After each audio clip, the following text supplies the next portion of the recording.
There is a kind of tiredness that does not come from doing too little. It comes from doing too much, in the wrong direction, for too long. You know the feeling. You are working harder than you have ever worked, and somehow the ground beneath you is not moving. You send the message again. You rewrite the plan again. You have the same conversation for the fourth time, in a slightly different way, hoping that this time the words will finally land. You wake at 3 in the morning and your mind is already running, already arranging, already trying to solve something that will not be solved at 3 in the morning. And underneath all of that effort, there is a very quiet fear that you almost never say out loud. If I stop pushing, it will all fall apart. Carl Jung spent his life studying the part of us that says that. He called it the ego, and he did not mean arrogance. He meant the small, anxious manager inside the mind whose only job is to keep you safe and whose only method is control. The ego does not know how to wait. It does not know how to trust. When it feels uncertainty, it reaches for the only method it understands, which is more effort. Beneath the ego, Jung said, lies an older layer. A deeper layer of the psyche that holds your intuition, your symbols, your dreams, and the actual direction of your life. He called it the unconscious, and at the deepest point within it, the self. Many people who have never read a page of psychology know this layer by a different name. They call it the voice of God. Above the doorway of his house in Küsnacht, Jung carved a sentence in Latin. It was not his own line. It was an old oracular saying he had found in a collection of ancient proverbs, and he chose it deliberately, and it is now also carved on his grave. Vocatus atque non vocatus, Deus aderit. Called or not called, God will be present. Jung did not put that there as decoration. He carved it as a statement about how life actually works. Something is present, whether you acknowledge it or not, and it is guiding, adjusting, closing, opening. And when you spend your days forcing life into the shape your ego designed, you are not being punished for it. You are simply working against a current that was already carrying you somewhere better. That is when the signals start. The energy drains out of things that used to excite you. Doors that were open for years suddenly will not move. Plans you were certain about collapse for reasons that make no sense. And most people read those signals as failure, when very often they are not failure at all. They are correction. In this video, we are going to walk through 8 of those signals, one at a time. How to tell the difference between the ego's urgency and the soul's direction. Why your energy disappears before your opportunities do. What the unconscious does when you refuse to listen the first 3 times. Why some things in your life have to be taken apart before anything new can be built. And how you will finally know, in your body, that you are back on the right path. By the end, I think you will look at the hardest season of your life very differently. Do not skip, especially if you are tired. Number 1. The illusion of the extra effort, when forcing becomes a form of fear. Almost everything we were taught about effort is correct, except for one detail. We were taught that effort is the answer. If something is not working, work harder. If the door is closed, push. If the relationship is struggling, try more. If the career has stalled, apply to more places, send more messages, learn more skills, wake up earlier. And most of the time, this is genuinely good advice. Effort builds nearly everything worth having. But a second kind of effort exists, one that looks identical from the outside and comes from somewhere completely different on the inside. It does not come from desire. It comes from fear. Jung described this tendency with unusual bluntness in one line. He said that people will do anything, no matter how absurd, in order to avoid facing their own souls. Read that again slowly. Anything, including productivity, including ambition, including the kind of relentless hard work that everyone around you admires. Movement, the ego discovered early, works as an anesthetic. When you are moving, you do not have to feel. As long as there is a next task, a next application, a next plan, there is no silence. And silence is the one place where the truth lives. I want to tell you about a woman I will call Elena. She was 34 when a company she had given 6 years to eliminated her department in a single afternoon. Within 9 days, she had applied to 61 jobs. Within 3 weeks, she had rewritten her resume 11 times, in 4 different formats, for 4 different industries. She was doing everything right. Everyone told her so. Her friends called her a machine. During that conversation, she admitted what she had told nobody else. She said, "I am not applying because I want any of these jobs.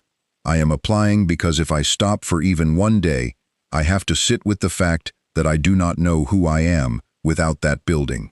That is not laziness. That is not weakness. That is the most human reflex in the world. But notice what was actually happening. Elena was not searching. She was hiding. And the hiding place she chose was work. This is the illusion at the center of forcing. The ego treats action as safety. Doing something, anything, in any direction, produces the sensation of control. And the sensation of control is so relieving that we rarely stop to ask whether the direction is right. Think about a swimmer caught in a rip current. Every instinct in the body says to swim straight back to the beach, toward the people, toward the safety you can see. And that instinct is what drowns people. Not the water, the effort. The current is moving faster than any human being can swim, and the harder you fight it directly, the faster you empty your own tank. What lifeguards teach is insulting in its simplicity. Stop fighting. Let it carry you.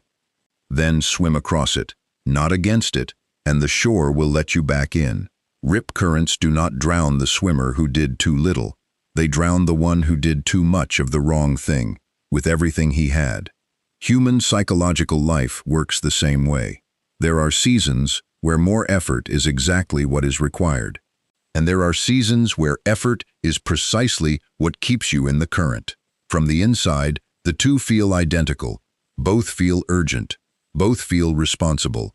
Both come with a voice saying, "You cannot afford to stop right now." Jung believed the unconscious is not a passive basement of forgotten memories. He believed it is active. It has its own intelligence, its own direction, and its own preferences about where your life should go. He used the word individuation for the long process of becoming the person you actually are, rather than the person your fear assembled. And the strange part of individuation is that you do not achieve it. You stop obstructing it. There is a simple way to check which kind of effort you are living inside, and it has nothing to do with how many hours you work. Ask what happens in you when the work goes well. When effort comes from desire, a good day produces a kind of fullness. The result lands, and you feel it, and for a while there is nothing you need to do about it. When effort comes from fear, a good day produces about 90 seconds of relief, and then the anxiety simply relocates to the next task. Nothing ever arrives. Nothing is ever enough, because the achievement was never the point. The achievement was a sedative, and sedatives wear off. That is why some people can win the thing they spent 9 years chasing and feel almost nothing on the day it happens. They were never chasing it. They were running from the silence behind it, and no prize has ever filled that silence. It only pauses it. So here is the uncomfortable part. Sometimes the most spiritual act available to you is putting the plan down, not forever, not as surrender to defeat, but long enough to ask a question the ego will never ask on its own, because the ego is afraid of the answer. Am I doing this because it is right, or because stopping would force me to feel what I have been avoiding for years? When you can answer that honestly, something changes. The frantic quality goes out of your effort. You still work, but you are no longer running, and a life that is no longer running is finally quiet enough to be guided. Number 2, the two voices, how to tell the ego's urgency from the soul's direction. Once you accept that not all effort is the same, an obvious question appears. How do you actually tell the difference? Because in the moment, both voices sound like you. Both use your vocabulary. Both arrive with reasons. The ego is not a stranger shouting from outside. It is a familiar narrator sitting in your own chair. There is an ancient story that describes this better than any textbook. The prophet Elijah runs into the wilderness, exhausted and finished, and lies down under a tree and asks to die. And he is told to stand on the mountain because God is about to pass by. Then comes a great wind, strong enough to tear the rocks apart, but the text says God was not in the wind. Then an earthquake, and God was not in the earthquake. Then a fire, and God was not in the fire. And then, after all of it, something the old translations call a still small voice, a sound of gentle stillness. Whoever wrote that understood a precise piece of psychology. The loudest thing in the room is almost never the truest thing in the room. Jung put it in his own language. He wrote, "Your vision will become clear only when you can look into your own heart. Who looks outside, dreams. Who looks inside, awakes." So here is the practical difference, and I want you to test it against your own life while I describe it. The ego's voice pushes from behind. The soul's voice pulls from ahead. Urgency shoves. It says now, immediately, before it is too late. Everyone is ahead of you. You are running out of time. It creates a narrow tunnel where only one option exists, and every second of delay feels expensive. And notice the emotional signature underneath it. Tightness, a held breath, something clenched in the chest or the jaw. Direction does not shove. Direction is patient in a way that can be maddening. It says this, and then it waits. It survives being ignored for a week and is still there when you come back. It does not need you to decide tonight. And its emotional signature is entirely different. Not excitement, but something more like a settling. A quiet yes that does not have to argue with anybody. Speed is the second difference. The ego is obsessed with it, because speed relieves anxiety, and it will always choose the fast wrong thing over the slow right thing. The unconscious does not care about your timeline at all. It has been working on you since you were a child, and it is completely willing to take another 2 years. Watch for the third difference, because it catches nearly everybody. The ego's voice is loud about outcomes. The soul's voice is quiet about direction. The ego says, "Get this job, get this person back, hit this number by December." The deeper voice almost never gives you the destination. It gives you the next honest step, and only the next one. Imagine trying to tune an old radio between two stations. One station is close and blaring, full of static and interference, and it takes no skill at all to hear it. The other is faint, coming from far away, and it disappears the moment you move the dial too fast. You cannot make the distant station louder. You can only reduce the noise between you and it. That is what stillness actually is. Not emptiness for its own sake, but signal recovery. This is why the advice to be still is so much harder than it sounds, because for the first few days of stillness, you do not hear the quiet voice. You hear everything the noise was covering, the grief you postponed, the resentment you called forgiveness, the knowledge which you have had for a very long time that a certain part of your life is over. In one of his essays on psychotherapy, Jung wrote that the acceptance of oneself is the essence of the whole moral problem, and then he asked the question that makes it real. He said that we are willing to feed the beggar, and forgive the insult, and love the enemy, and that these are great virtues. But what if I should discover, he asked, that the poorest of all beggars, the one most in need of my kindness, is myself, that I myself am the enemy who must be loved? What then? Most of us would rather stay busy for 40 years than answer that. But a change comes over those who stay in the silence, past the uncomfortable part. The static thins, and what surfaces is usually not a dramatic revelation. It is boring in its simplicity, a sentence you already knew. I need to leave, or I need to call him, or this is not mine to carry, or I have been pretending for 2 years and everybody around me has been polite about it. On this, Jung wrote a sentence worth memorizing. The shoe that fits one person pinches another, and there is no recipe for living that suits all cases. which means nobody can tell you which voice is which from the outside. Not a teacher, not a video, not a book. They can only describe the two textures and let you recognize your own. Here is the part worth carrying out of this chapter. You are not waiting for guidance to arrive. Guidance has been running underneath your life the whole time, at a volume the ego has been talking over. You do not have to get louder. You have to get quieter than the thing that has been drowning it out. Number 3. When the energy is withdrawn, why the doors stop opening.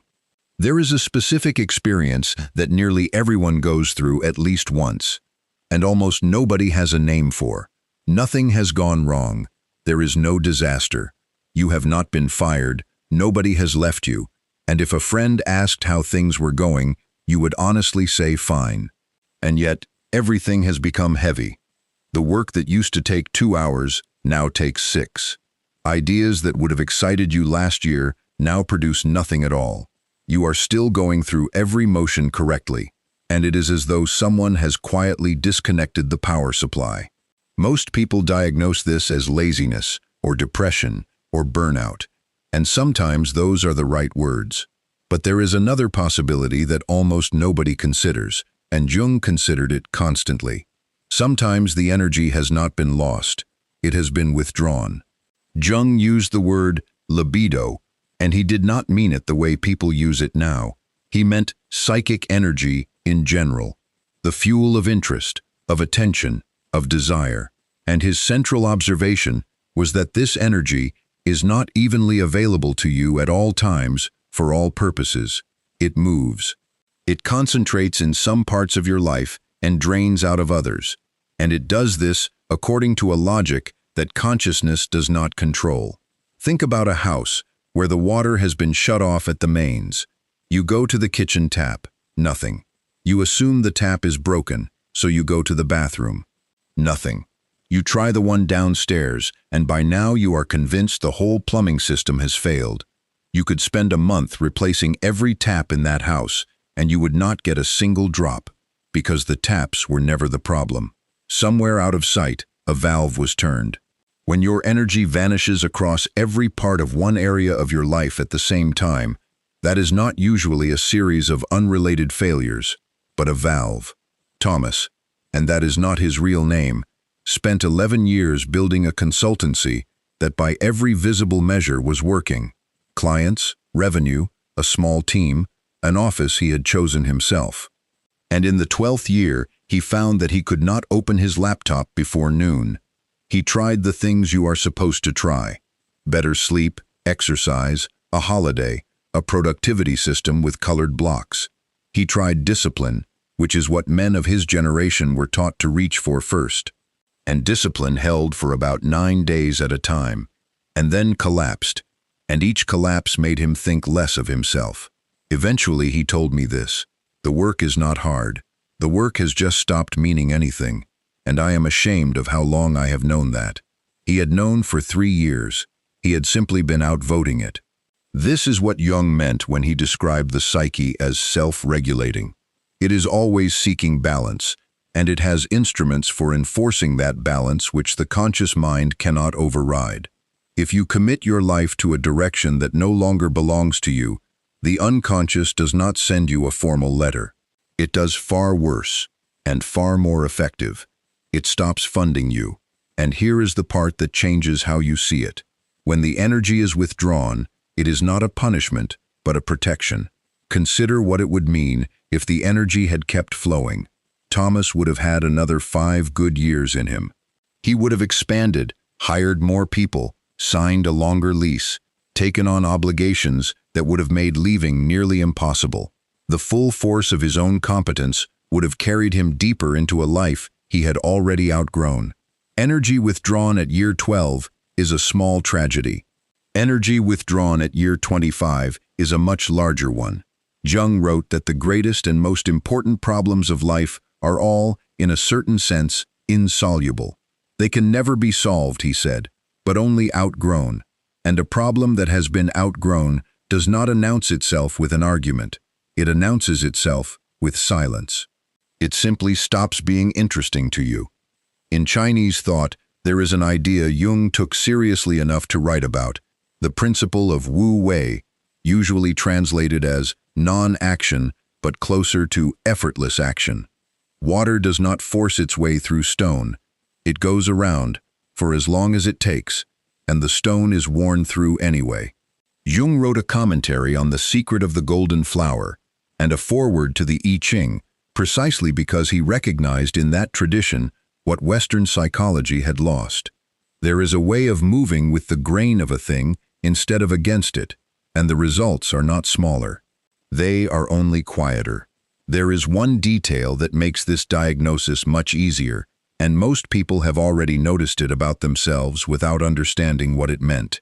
The energy is not gone from your whole life. It is gone from one region of it. Watch what happens at 11 o'clock at night to the person who could not concentrate for a single hour that afternoon. Suddenly they are awake.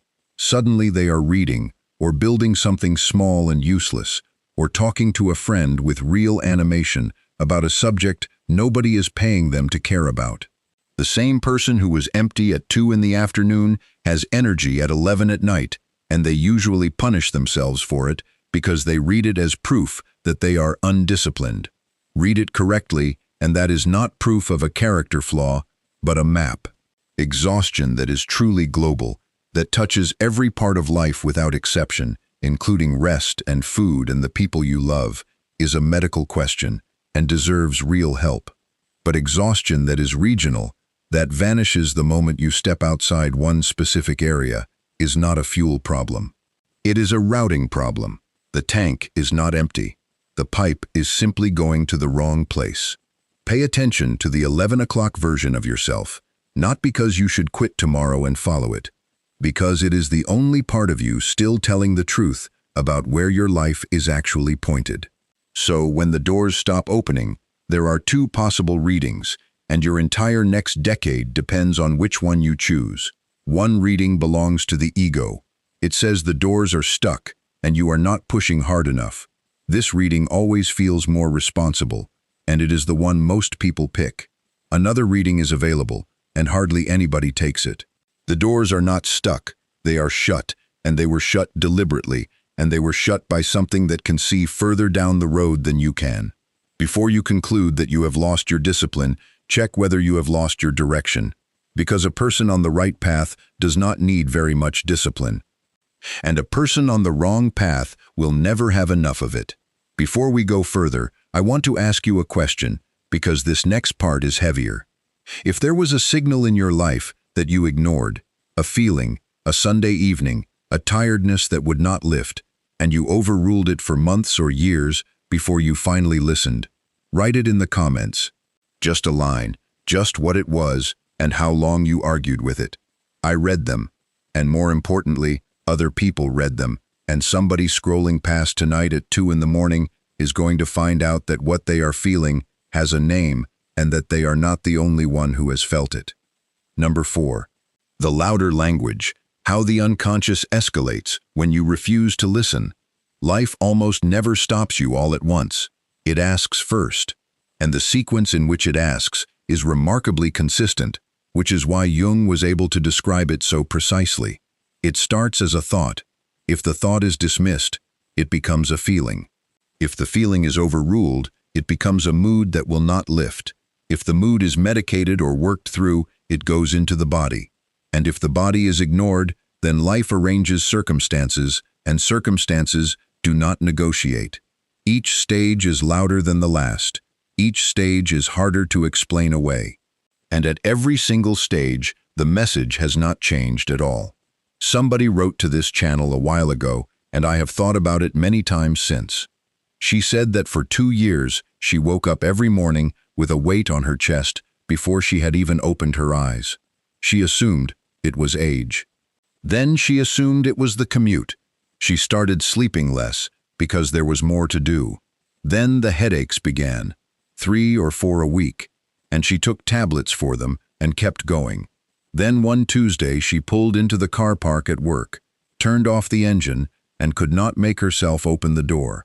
She sat there for 50 minutes. She said, looking back, that she had known for years, and that her body had to physically refuse before she would let herself know it. That story is not unusual. That story is the ordinary shape of a human life that has stopped listening to itself. Jung's phrase for this was that what we do not bring to consciousness comes to us as fate. It arrives from the outside, wearing the costume of bad luck, and we spend years telling people about the terrible thing that happened to us without ever recognizing our own handwriting on it. He wrote a second line that goes further, and it is worth sitting with. One does not become enlightened by imagining figures of light, but by making the darkness conscious. Think about a fever. When your temperature climbs, every instinct says that a malfunction has occurred and must be suppressed. The fever is not the illness, but the response. Your body is deliberately raising its own temperature to a level where the invading organism cannot survive, and it is making you miserable on purpose, because misery is the only reliable way to make a human being lie down. The fever is not working against you, but for you, and it is being unpleasant because pleasant did not work. Jung suggested that many psychological symptoms function in exactly this way. The anxiety that arrives before a certain meeting, the dread on Sunday evening, the inexplicable exhaustion in one particular room of your life. These are not simply malfunctions to be eliminated. Very often, they are the psyche raising the temperature because the gentle signals were dismissed for years, and this is what is left. Which does not mean you should refuse help or romanticize suffering. It means you should ask the symptom what it is protecting you from before you agree to silence it. Naming the ways we silence the signal matters, because every one of them is respectable, and that is exactly what makes them work. Explanation comes first. We give the feeling a cause that requires nothing of us. It is the weather, it is my age, it is January. An explained feeling stops asking questions. Next comes comparison. We measure our discomfort against someone with a harder life and conclude we have no right to it. This one is particularly cruel because it uses our own decency against us.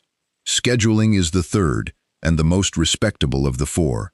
We agree that yes, a change has to happen, and then we place the change safely behind a milestone. After this project, after the house sale, after the children finish school. And the milestone arrives, and there is always another one behind it, because the milestone was never a date. It was a place to put the feeling. Speed is the last one. We simply move fast enough that nothing can catch us, and we call it ambition. And everyone congratulates us for it. All four work.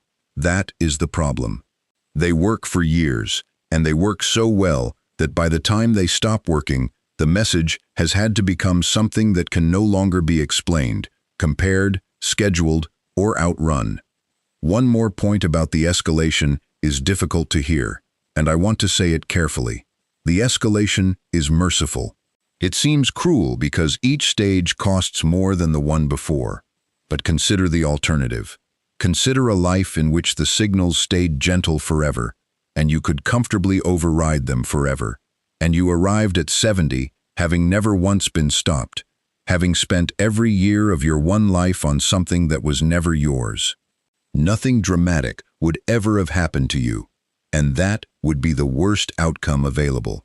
In many spiritual traditions, the events that force a person to halt are understood as guidance rather than judgment.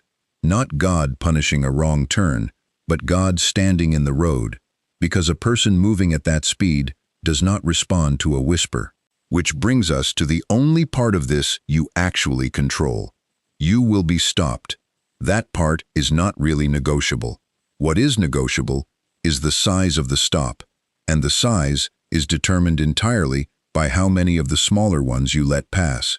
Those who change at the level of a quiet feeling never need a crisis. The people who override the feeling need the mood. The people who override the mood need the illness, and the people who override everything get the collapse. So the practical question is not how to avoid being interrupted. It is how early you are willing to be interrupted. Number 5. The dismantling, when God removes the path that was never yours. In some lives, There comes a season where things do not slow down or grow heavy. They break. The job does not become boring. It ends. The relationship does not cool. It is over, in a single conversation, on an ordinary Wednesday. The plan you had organized 8 years around stops being possible, and there is no version of harder work that brings it back. Let me be honest about these seasons. They are not secretly wonderful, and people lose homes in them.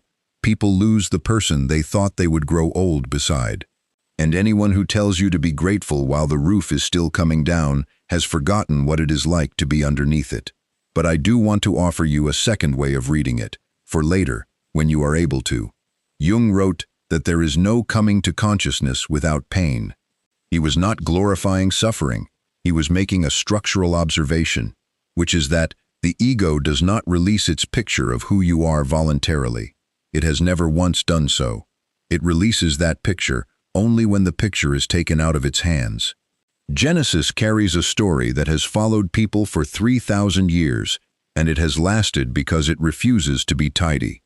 Jacob is alone at the ford of the Jabbok on the night before he has to face the brother he cheated, and a man comes out of the dark and wrestles him until daybreak.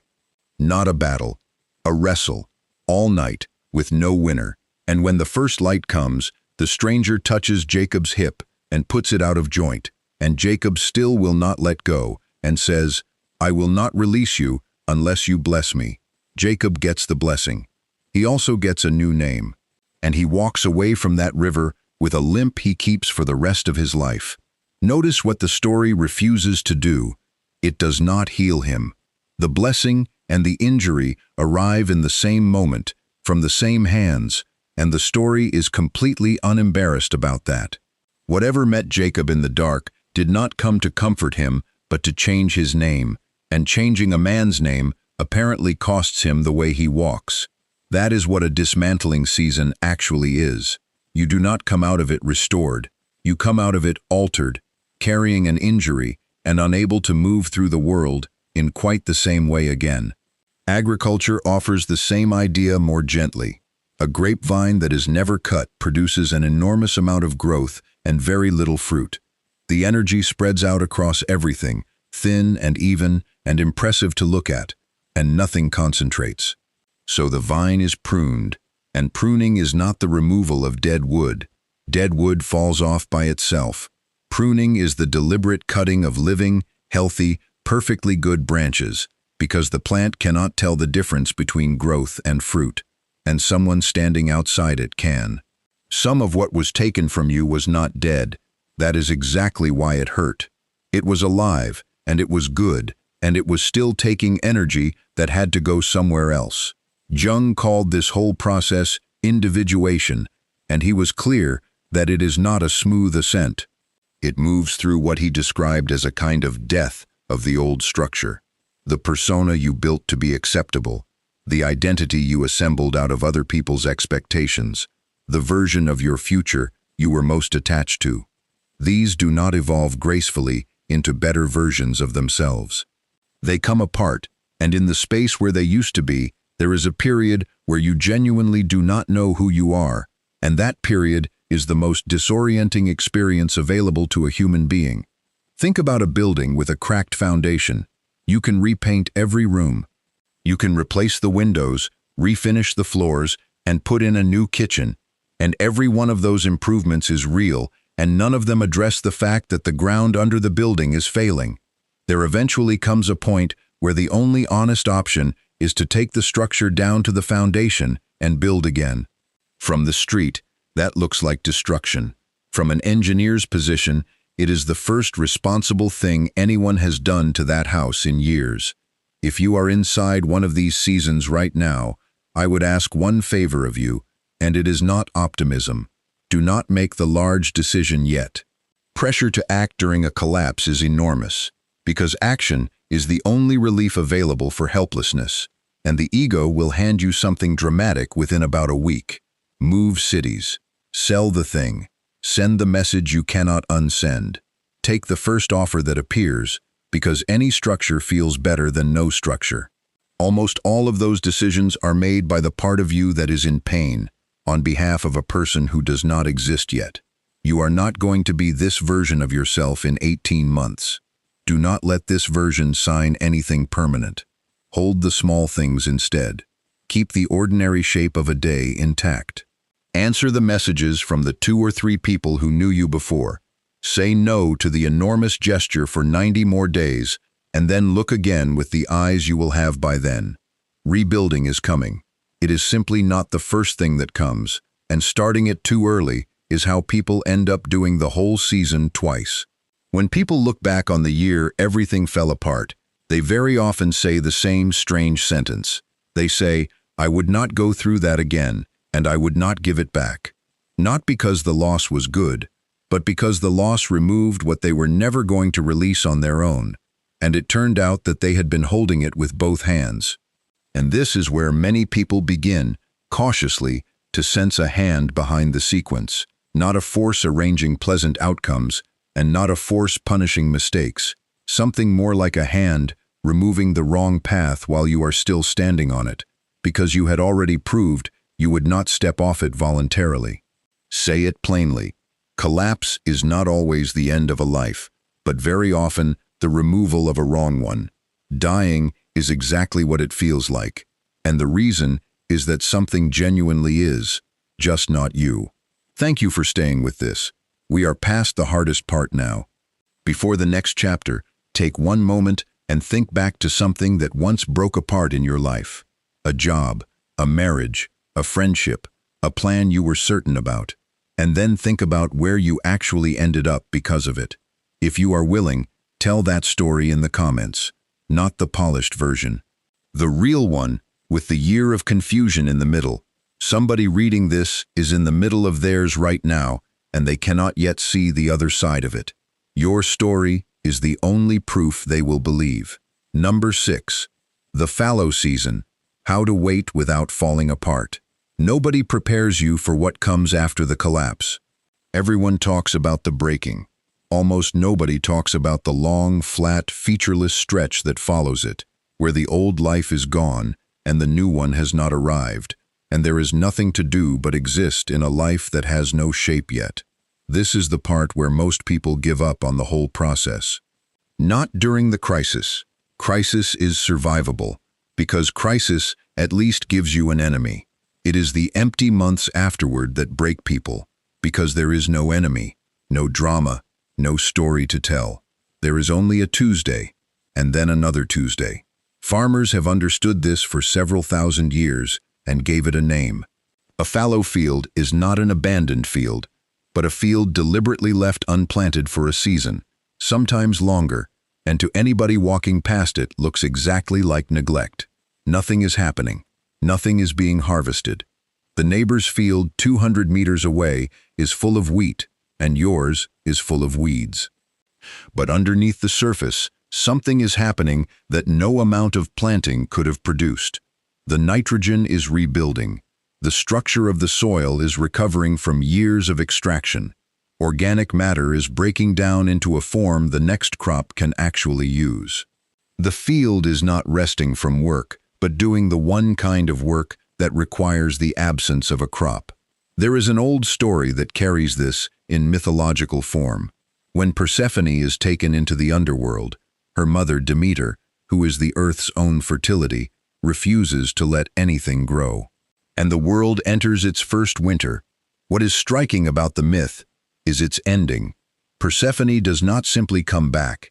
She comes back having eaten in the underworld, which means she now belongs to both places, and the world's seasons are permanently divided because of it.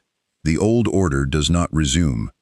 Something in the arrangement is changed forever, and winter becomes a permanent part of how the world works, rather than an interruption of it. Whoever told that story first understood that some fertility is only available on the other side of a barren stretch, and that you do not come back from the underworld unchanged. I want to be honest about how uncomfortable this is, because I think spiritual language often skips over it. In a fallow season, you will be asked questions at family gatherings that you cannot answer. You will watch people who are 5 years less capable than you move ahead of you. You will feel the specific humiliation of having nothing to say when someone asks what you are working on. And every day the ego will offer you the same solution, which is to plant anything at all immediately, just to have a crop to point at. That is precisely the moment the whole thing is usually lost. Not through despair, but through impatience, because a field planted too early gives you a weak crop and costs you the recovery, and then you are back where you started, with one more year gone. Jung noticed that the unconscious does much of its important work in exactly these periods, and that dreams often become vivid and strange during them. He would have said that the material is reorganizing at a level consciousness cannot observe, which is why it feels like nothing is happening. You cannot watch nitrogen return to soil. You can only stop demanding a harvest from it. What does a person actually do in a fallow season? Very little, and very deliberately. You keep the scaffolding of an ordinary week in place. You sleep, you move your body, you stay in contact with the handful of people who will tell you the truth. You pay attention to what genuinely interests you, in small ways, without immediately trying to turn it into a career. And you refuse, day after day, to make a permanent decision out of temporary panic. That is not passivity. That is the hardest active discipline there is, because it looks like nothing from the outside, and it is the only approach that works. And there is a real difference between the two kinds of waiting, even though they look identical to anyone watching. One kind of waiting is collapse. You are not resting. You are hiding. The days have stopped being distinguishable from each other, and there is no part of you still paying attention. That state does not resolve on its own, and it deserves real help, from a doctor or a therapist or somebody who loves you enough to sit in the room.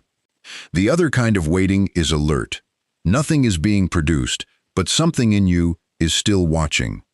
You are still noticing what interests you. You are still capable of being moved by a piece of music or a conversation.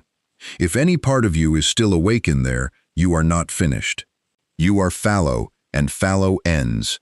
Everything in this chapter comes down to one distinction.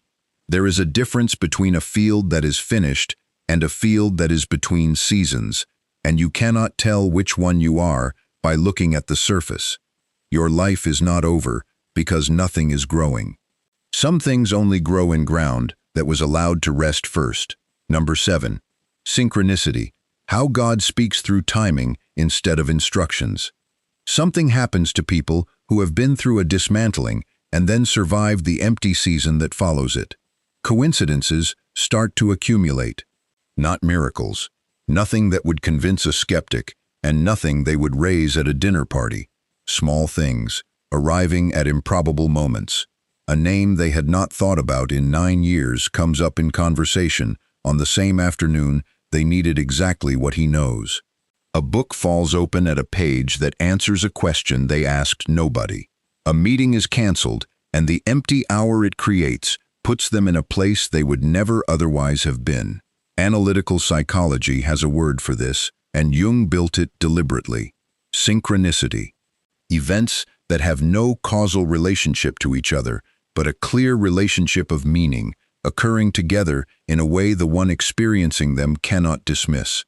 Jung was careful about this, and I want to be careful too. He was not claiming that thoughts cause events, but pointing at something more modest and far stranger. That there are moments when the inner world and the outer world seem to be arranged around the same theme at the same time, and that these moments cluster overwhelmingly around the periods when somebody is genuinely changing. That last detail is the one people miss. Synchronicity is not evenly distributed across a life.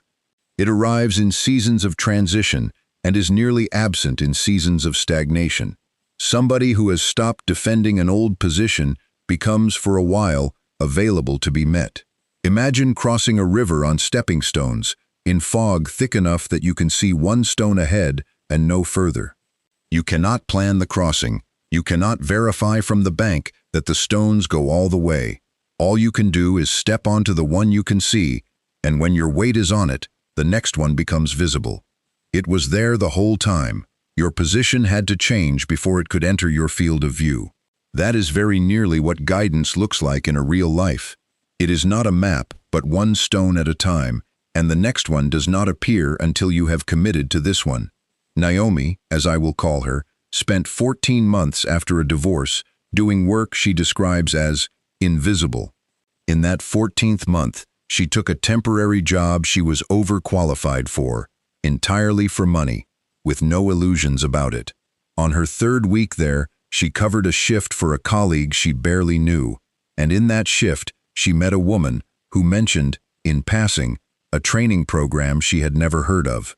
That program is now her profession. She has said that if any single link in that chain had gone differently, the canceled shift, the temporary job she was ashamed of, the divorce itself, none of the rest exists. Call that luck if you like. Many thoughtful people do, and I am not going to argue with them, because the honest answer is that there is no way to prove it either way from inside a single human life. But notice what is not in dispute. Naomi could not have arranged that, not one piece of it. The 14 months of invisibility that felt like the worst possible use of her life turn out, from a distance, to have been the mechanism. There is a plainer explanation for why this happens more often to people who are paying attention, and it is not mystical. Anyone in a defended, controlling state has an extremely narrow filter. They notice only what confirms the plan. Anyone who has been broken open has, temporarily, no filter at all, and things get through that would have been screened out for years, which is why the same event can be a coincidence to one person and a turning point to another. The event is identical, the receiver is not. A word of caution belongs here, because this idea goes wrong more often than any other in the video. There is a state people fall into where every traffic light and every repeated number becomes a message, and the whole world turns into an oracle they have to decode before they are allowed to act. That is not attentiveness. That is anxiety wearing a spiritual costume, and it is exhausting, and it usually ends with the believer more paralyzed than before, because a world where everything is a sign is a world where nothing can be decided. Here is the rule. Real synchronicity does not increase your urgency, it reduces it.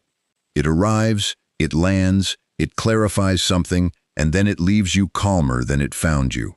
If a sign is making you frantic, if you are searching for confirmation before every ordinary decision, that is the ego again, using a new vocabulary to do the same old job. You are not required to interpret everything. You are only asked to notice the few things that are genuinely difficult to explain away, and to let them adjust your direction slightly, and then to keep walking. In religious language, this is often described as God speaking through circumstances, not through instructions, and almost never through certainty, through timing, through the door that closes at the exact moment you would have walked through the wrong one, through the person who arrives 11 days after you gave up. When guidance comes, it comes as timing rather than instruction, and the reason for that may be simple. An instruction would make you obedient.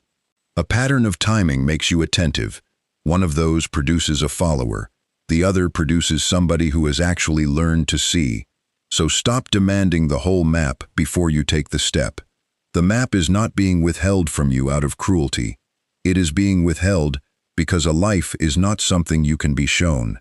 It is something you can only walk into. You are not being left in the dark. You are being given one stone at a time, which is exactly as much as anyone can hold. Number 8. The quiet yes. Peace as the final confirmation. Everything we have talked about so far has been about signals in the outer life. Energy that disappeared, doors that shut, things that came apart, and things that arrived at improbable moments.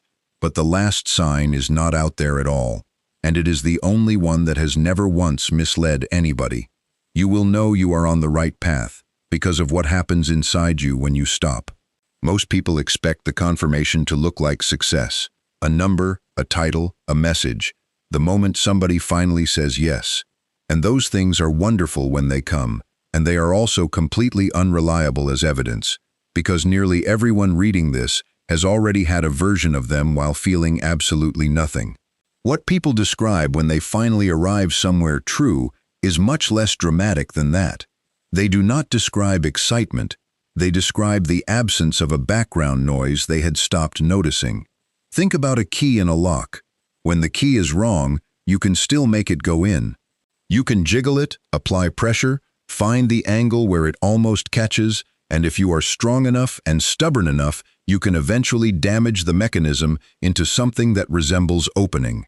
It is loud, it takes effort, and it works badly. When the key is right, there is no technique at all. It goes in, it turns. There is one small sound, and the door is open, and nothing about the moment feels like an achievement. That is the sensation people are describing. Not joy, not certainty, but the disappearance of resistance. Here I have to correct one of the worst errors in the self-improvement world. Peace does not mean ease. The right path is frequently harder than the wrong one. It costs more money, it takes more courage, and it often means being misunderstood by people whose opinion you have organized your life around. What separates them is not the amount of difficulty, but the direction the difficulty runs. On the wrong path, you are spending energy defending a position. On the right one, you are spending energy to build.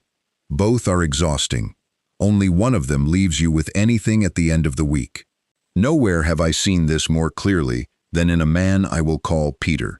He left a career at 46 for work that paid him less than half and required him to be a beginner again in a room full of people 15 years younger.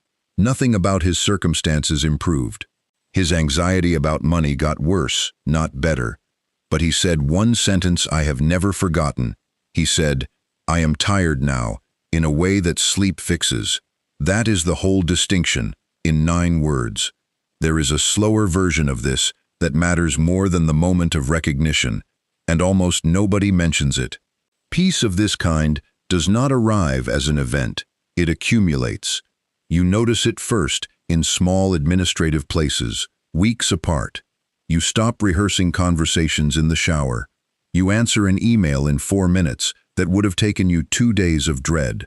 Sunday evening loses its particular flavor. None of these are spiritual experiences, and not one of them would make a story worth telling. And together they are more reliable evidence than any single revelation. I should also say what to do when you feel none of it. Some people go looking for this steadiness, find nothing at all, and conclude they must be uniquely broken. Usually they are not. Usually they are still too close to the exhaustion to register anything subtle, in the same way you cannot taste much of anything the week you have a bad cold. Rest first, for longer than seems reasonable. The instrument comes back online, and it comes back on its own. Jung wrote that as far as we can discern, the sole purpose of human existence is to kindle a light in the darkness of mere being. He did not say the purpose is to be comfortable, or to be admired, or to arrive. He said to kindle a light, which is a small, specific, ongoing act, performed in conditions that remain dark. For many people, this quiet is where the spiritual dimension of the whole thing finally becomes undeniable. Not in the dramatic rescue they prayed for and did not receive. In the strange, unearned steadiness that arrives one ordinary morning, before anything in the circumstances has changed, when they notice they are no longer bracing. Nobody manufactures that, which is the entire point. It arrived. So here is a test you can run tonight, without any special conditions. Sit with the decision in front of you and give it your full attention for 60 seconds.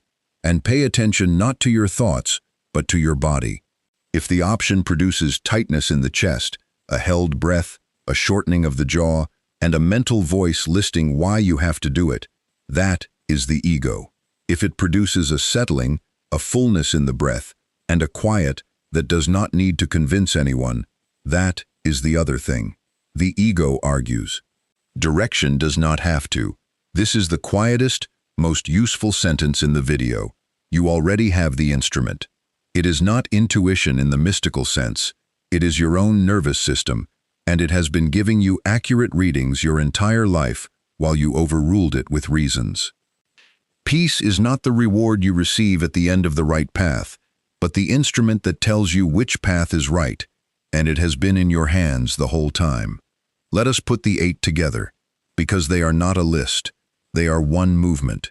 You push, because pushing feels like safety. The energy is withdrawn, and you call it laziness.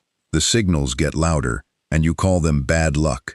Something breaks, and you call it the worst year of your life. Then there is a long, empty stretch where nothing grows, and you are certain you have failed. And then, quietly, in a season you did not design, things begin arriving at the right time, and one ordinary morning you notice you are no longer bracing. Nobody would design that sequence, and hardly anybody, looking back from the far side of it, wishes it had gone differently. There is one thing I want you to take from this above everything else. Not forcing is not the same as not trying. It never was. The person who stops forcing does not do less. They do fewer things, in the right direction, with their whole self behind them, which is why they get further while looking calmer than everyone around them. What is actually being asked of you is much smaller than surrender. It is this: stop overruling the thing inside you that already knows. Stop calling exhaustion a character flaw. Stop treating the closed door as an insult. And stop demanding the entire map before you will consent to take one honest step. Above his door, Jung carved that whether or not he called, God would be present. The presence was never conditional on his effort. It was there in the years he understood and the years he did not. That is the whole teaching, and it fits in 6 words. Do not force it. Be led.